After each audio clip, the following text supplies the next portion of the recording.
Welcome back to our second episode of Playing to Our Children's Strengths. This is a podcast all about supporting our children for the transition to primary school. I'm Shai, and today I have with me Mrs. Lillian Chen, our special guest who is a primary school principal in Singapore. Welcome to the show, Lillian. Hi everyone. Hi Shai. Thanks for having me on the show. Thank you for coming and spending some time with us today. So, Lillian, I'm really looking forward to hearing about your expertise and your experience as a principal in relation to our topic today. So, maybe we can start with a little bit of background. Could you tell us a little bit more about the primary school landscape today? Because some of us, we haven't, been in a primary school for such a long time or seen what's happening over the last few years. What do things look like in terms of parents getting their children ready to start school? I think over the past few years, what we observed is that the children are more and more ready for primary school, ready in terms of confidence level. They are a lot more vocal, even in the very first week that they enter primary school. I think the parents have done a very good job, so have the kindergarten. I'm glad to hear that, especially since I'm from early childhood education. Could you let us know what do you notice in terms of the preparation so far? In which areas are they preparing their children for? We do observe that parents have been preparing the children mentally for some of the massive changes that they're going to experience in primary school, Mm, which is very important because for the kindergarteners to come into the primary school context, there are big changes ranging from the class size to the mm, number of subjects, the number of teachers, the length of the curriculum time, even the sheer size of the school campus as compared that's to right. a childcare center or a kindergarten. Talking to them ahead of sending them to primary school, I think is very important. Also preparing them social emotionally. How Mhm. do they make new friends? How do they interact with new friends and so on? So these are very good approaches that parents are taking. But at the same time, we also notice that more and more parents are sending their children for tuition and enrichment Ah, classes. I'm really interested in that, but we'll talk about that a little bit more. But maybe I want to ask you a little bit about, some of them often want to get that head start. And you talked about preparing, from your experience. Would children necessarily do better the more the parents prepare them for primary school? I think when it comes to sending children for the enrichment classes and for tuition, over preparation and too much of it can be unhealthy. We have heard from parents and children about the kind of assignments that tuition centers and enrichment classes provide for the students, and it can be beyond what is deemed as age appropriate. Too much of it can actually take away that kind of joy in learning because students start to associate learning with stress, a packed Mhm, schedule, or mhm, even overly challenging tasks. I think if a child's schedule is all packed with such classes, it naturally something has to go, right? So it mhm. naturally might take away the kind of unstructured play, which is very, very critical in a child's life. More seriously, I think if the child is over prepared for, some of this learning, and it can actually lead to boredom in class because we do understand Mm, that many of these tuition centers and classes, they actually prepare the students way in advance, mm, ahead of the mm, syllabus. That might result in students losing that excitement of mhm, coming to class to pick up something new. mhm, And later on down the road can lead to things like boredom, mhm. disengagement, and even discipline. Is this something that you see happening a lot? I mean, have your teachers seen this as a continuing trend, this over preparation?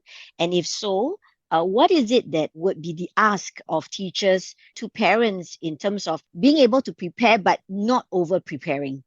So in MOE schools, we do believe that actually the children can cope very well. They don't Mm, need all these extra classes because our teachers are trained and our teachers are able to pace the lessons accordingly to suit the needs. And nowadays we talk about differentiated instructions. So we right. do know that in one class there are different learners who learn at different pace, but we are able to use strategies to allow the approaches to suit the needs of different segments of students. Our teachers have been trying to reassure parents that as Mm, long as the child is actively engaged in the classroom, he or she is willing to be self directed enough to ask questions, to ask for help if he or mm. she requires help in the class, follows up with assignments, and basically just do revision, frequent revision for his or her work in class. There shouldn't be any issue. So instead of over preparing, and we do see instances of students in class being very bored, and when asked them, why are you not engaged? The child's reply can be usually, I have already learned this 2 weeks ago Mm. during my tuition class. That can be detrimental because in class we don't just talk about learning of hard skills and knowledge, right? We also talk about picking up soft skills through collaborative projects, working together as a group. And when the child is disengaged in class, it does affect some of these other aspects of learning.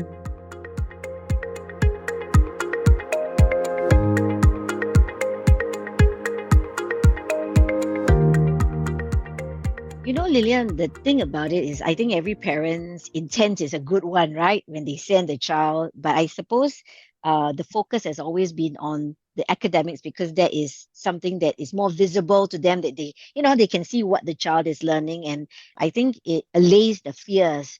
But it's not about the topic, it's not about the skill in terms of the academics. It's actually, and I like what you said just now, it's about being self-directed, being engaged. As a principal, how do you think parents can help in that process of supporting their child in being more engaged in the class or, focusing on these other sort of softer skills? What can parents do? One way is for parents to speak the same language as the teachers in the classroom. Mhm. So, for example, in our school, we advocate play-based learning and we try to infuse play into the different curriculum subjects simply because we think that playing is so natural for them. And children learn best when they play because they are so good at playing. So, what we do is that we infuse play-based elements and we try to get them to interact with their friends, to go through happy activities so that they can continue to want to learn even more. We allow them opportunities and platforms to ask questions, to show curiosity in learning, and also to exhibit skills like collaborative skills and critical thinking through very specially curated kind of activities in class. So what we advise parents to do is to sing the same tune as us. Many a times we actually have projects and activities whereby the children can actually bring it back home. It is part of bonding with the parents. At the same time, we also want the parents to understand what the child goes through in the classroom. So by saying the same tune and encouraging the child to do likewise at home, I think the child will get the message that this is the right way to go. And my parents are supportive of the way I learn in school. I really like that, Lillian. I mean, as in early childhood education, we also talk a lot about learning through play, and the fact that some people may think that playing is just a waste of time, but actually a lot of learning, and as you say, social learning, the art of collaboration, all this creativity that they develop through the process of play is actually very important. It's really interesting that you said that in your school you are integrating some of these play-based strategies. Maybe you can share a little bit more about how this looks like, because I think, parents who's the first time that their child is going to a primary school may want to learn more about it. So Shai, it started with a small group of teachers together with the school leaders, including myself. We did quite a bit of reading and we do believe that play is the right way to go. So just the 8 of us, we started up a task force and we decided to experiment. I mean, we also have to role model the spirit of play, right? So we experimented, we did up resources on our own, and we tried it in class. We actually piloted it with 2 classes. I understand that at first there was quite a bit of apprehension, even from us ourselves, because we were not sure whether. I think there's always this struggle that, whether play and the learning outcomes, are they dichotomous? Can Mhm. they coexist? So there was also this fear in us initially, but we decided to just take the leap of faith and we decided to try. Firstly, what we saw was the engagement level in the students in that pilot class. It was so evident that the students really enjoyed the learning. And what we believe in is that when the students are engaged, naturally they will be more motivated to continue to want to learn. So that is a first better one for us. So we have things like the end of year exams and the weighted assessment, right? Things that parents really find that it is high stake. We have tracked the outcomes and we found that, interestingly, this pilot class has done better than the rest of the classes in the level. So that actually can debunk the misconception that when you have too much play in class, learning does not take place. In fact, it makes it even more natural, and the students being able to enjoy the activities, it makes it easier for them to remember the concepts, link it to the learning, and be able to internalize what they have learned in class. Mhm. So with that, we upscaled it, and Mhm. today this is the 3rd year that we are doing it. Wow. We have already upscaled it to 2 full levels, all the P3s and the P4s. Mhm. And many of the lower price students and even upper price teachers have picked it up, even though we didn't make it mandatory. So Mhm. this actually shows how much the teachers has witnessed, in terms of the positive outcomes of play-based learning. The journey is ongoing, we're still learning, but we are very heartened with the results that we have seen in terms of the academic outcomes, if we are talking about that, as well as the soft skills, because we do see that the children in the classes whereby play-based elements are infused, they are a lot more engaged, they are a lot more articulate, they are more confident to collaborate with one another. So I'm going to put you on the spot here a little bit, Lillian, and just ask you, I mean, it's quite tough for parents to shift their mindset, but it sounds to me that you've done a wonderful job of converting them to be advocates of play. What is your message in the sense of, for parents to accept it a little bit more willingly that play is actually a central core in learning for the ones who are transitioning into primary school? To be honest, we didn't do very deliberate kind of taking of buy-in, but we just naturally, if there's anything deliberate, we found opportunities and platforms to let teachers and parents see for themselves the positive outcomes of play-based learning. So give you an example, we have this activity or this program within the science department. It's called the Scisational. Sensational. Oh, Yes, that's a Scisational snazzy name. program. Yes, that's right. So whereby we actually teach concepts via very hands-on activity. So it can be giving them a challenge, for them to create something using some recycled materials, and this has to hold the weight of 5 kg, something along that line. It can even be some games to teach the attraction and repulsion of magnets, the different poles of magnets. So whenever we have such activities, we will share them on social media for our parents to see that it's really that twinkle in the students' eyes, when they discover something that they would not have discovered so intuitively if it is just reading off the textbook. So we will show them videos like that. At times, we get parents to come in as well. So parent volunteers can also help us to spread the word when they come for some of these activities. I think that beats giving a speech to share with parents the benefits of play-based learning. They have to see it for themselves. And of course, our students, I believe, even though we don't train them to become our mouthpieces, they are naturally our mouthpieces because they really do enjoy the lessons in the classroom. In fact, they go back home and they speak to their parents about it, so much so that there are parents coming to me to share with me about what they have heard from their children. So it didn't deliberately come from us, but the children brought back the happy learning experiences to share with the parents. And now that I'm talking about students being very excited, I also recall we did this activity called the running dictation. Dictation, right, in language class, and also group spelling rather than the very traditional. I just hand you a piece of spelling list, and then 1 week later, I will just get Memorize. you to regurgitate, right? Yes. Yes. So we actually tried play-based within these activities because spelling is still a relevant task. It's just that we want to make it more playful. And because of that, we actually get many of them scoring full marks. And what's more impressive is that many of them went to the teacher to ask when is the next spelling. Yeah, Wow. so I The think that motivation. it speaks volumes because Yeah. we do have children who dread spelling and dread some of these more traditional kind of assignments. But the teachers played a very big role in making these come alive, and that is by infusing the play-based element.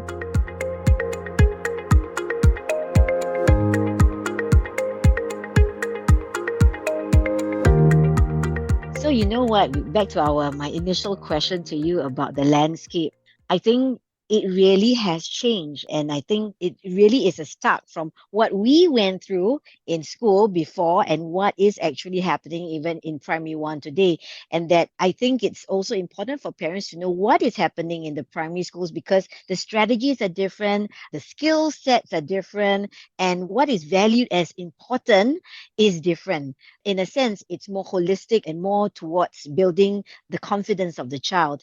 And I love the way that, your teachers have done this in a very play-based way because really it's going to school and playing, but at the same time, it very much targeted and structured in a way that they also learn. So I think these things may be escaping. Maybe parents may not know so much, but I like the way that you also talked about informing the parents through social media and capturing the documentation. Thanks for that.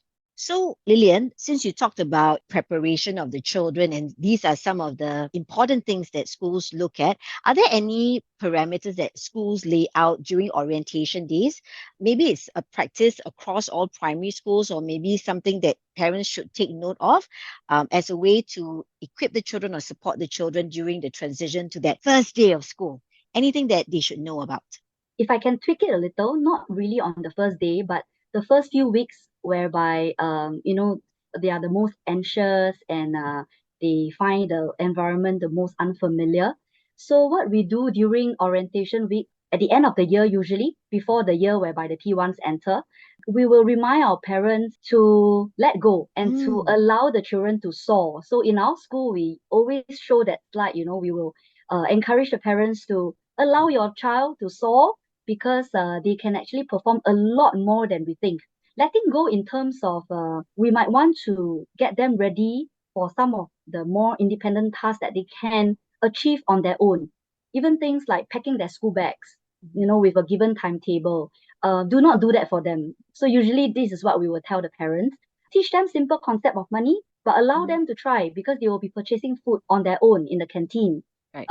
Toilet routines in the kindergartens and childcare, perhaps sometimes the teacher will bring them to the toilet and all that, right? So there are slightly different routines in a primary school. So we Mhm. also encourage our parents to talk to the children about it, but allow them to try on their own. Even things like forgetting to bring things to school, Mm, because they can actually be a lot more independent and do a lot better than we think they can. So the little ones, usually they will excel. Within mm, 1, 2 days, they are able to adapt to the new environment. That is our observation for most of the children. We will advise the parents to prepare them, but allow them to do some of these tasks on their own. For example, even packing of school bags. Usually, we will discourage parents from doing it for the child. We will also encourage the parents not to call the form teacher every day. We do have anxious parents who might call every day to check about the homework. But we do want to encourage the students to be self-directed, to take ownership of their learning, which is why from as young as P1, we do encourage the students to copy down the homework for the day using the student's mm. handbook. So these are little things that will go a long way in training them to be independent and self-directed and know that they are responsible for their own learning. If you ask me, this will be the key advice that we will give to our parents. Okay, so it sounds like not too different from what we do in preschool as well. Usually, self-management skills in terms of being independent. So it sounds to me that there really is a thread between what is being done in preschool to what is being done in primary or is expected in primary school. But these are really good advice if parents are not aware of it. All the more this should be something that they should observe whether the children are doing it and also support the children rather than do it for them. They should ensure that the children feel supported to do it themselves before they get to that first day of school or the first month of school. Thank you for that, Lillian. I think you are right to say that some of these routines are quite aligned when it comes to what the kindergartens have been preparing the little ones, and also how they transit to primary school. The messages are quite consistent, but if Mm, there's something else that I can add in just to gently nudge our parents, that is not to stop allowing your children to play once they enter primary mm, school. mm, So, toddlers and nursery students and kindergarteners, they play a lot. But we mm, do see that for some parents, when the children enter primary school, it seems like, okay, this is the end of the playful journey, now is serious matters and it's serious work.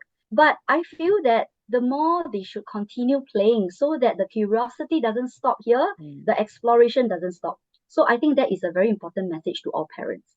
That's wonderful advice, Lillian. And I think the seamlessness of, what the practices are across the two systems. I like what you said. In terms of play is actually the thread, and the other bit are some of the practices. So two P's lah. There's some of these practices that we expect of children are actually very important for them to be able to overcome some of those anxieties when transitioning into primary school. You've given us one advice just now in terms of what parents could do. Any other advice that you have for parents or families out there who maybe this is their first time that their child is their or their first child going into primary school? Any advice for them at all? I will still end off with play. So the three elements that I would like to share to encourage parents to include into whatever they are doing with the children at home. I recently just read this play-based learning book, and this person was talking about in order for a learning experience to be effective, there needs to be three elements, and they are very simple elements, sometimes being underestimated. They are delight, wonder, Mhm. and awe. So delight meaning the joy, right? So I encourage parents to, whatever that you do with your children at home, you can be reinforcing the learning in school, you can be having some bonding activities. Do bring in that delight bit of things, because we all know that whether is it adults or children, when we find and we derive joy in whatever we're doing, we will be more engaged and motivated to want to do even more. So that's delight. Wonder, it means that sense of curiosity, being inquisitive in whatever that you do with your children at home. Do encourage them to ask questions. There's no silly questions. Get them to want to explore as much as possible. Because I think wonder actually drives us to want to seek more answers, want to learn more, and ultimately you will create that very proactive approach towards learning. And that is what we want to see in our children. And last but not least, my favorite, that's awe, right? So that is an emotion that's so powerful, but sometimes we neglect the emotion. So like I shared, during play-based learning lessons, I witnessed how the students' eyes twinkled, For example, they actually made slime in the science lab and thereafter used slime to learn about how do you measure volume of solids and liquids and things like that. And when they actually got their slime handmade, you can imagine the kind of twinkle in their eyes when they start stretching and playing with the slime. And that is all. They discovered something new about what they can do. So this emotion is so powerful, it can actually push us to challenge our own existing knowledge, our own assumptions, and actually prompts us to think in more creative and critical ways. So instead of 3 pieces of advice, the advice is really to play, play, and play more with your children. Bring in delight, bring in wonder, bring in opportunities to bring about awe. Because with these emotions and this disposition, I'm very certain that our students will grow up to be very self-directed, to be able to be very comfortable with the uncomfortable. And that's very necessary in this new world, right? And they will continue to be lifelong learners. Thank you for that, Lillian. I think in closing, I also have a delight and wonder and an awe. I am exceptionally delighted today as an early child educator to hear that some of the practices that are already in early child education are, in a sense, transitioning into the primary school system, where once it was quite a stark change. But I'm really delighted to hear that there is this seamlessness in the transition process, in the way that learning is being done. I do wonder what more parents can do. And I also encourage parents to wonder whenever they want to sign up for an enrichment class. Please wonder a little bit more following what you have mentioned today. And I am also in awe of the work that your teachers have done in your school, to very much in a very specific and targeted way ensure that the learning is what is meant to be, purposeful for the child, meaningful for the child, and engaging. And with that, I really thank you today, Lillian, for a very wonderful sharing. I think there's so much that the preschool and the primary school can continue to do together. But I thank you for all your wonderful, wise words today. That's a very beautiful way to end the session. Thank you so much, Shai. I enjoyed the session thoroughly. Thank you.